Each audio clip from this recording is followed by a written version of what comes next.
Hello everyone and welcome to our channel. In this video, we will guide you through a step-by-step process on how to send USDT from Binance to Binance. First, open the Binance app on your mobile phone. Make sure to log in or sign up your account on Binance. Then tap on the wallets option provided at the bottom. Now you'll see the cryptocurrency provided on the screen. Here, select the USDT as the cryptocurrency. After that, you can tap on the transfer option shown at the bottom. Following that, select the coin as USDT and you'll see a box to enter the amount. Then you can enter the amount in the given box and hit the confirm transfer button.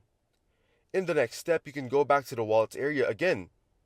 After that, tap on the deposit option and select USDT shown here. Here you'll choose the network such as Tron and it'll show you the deposit address in the other box.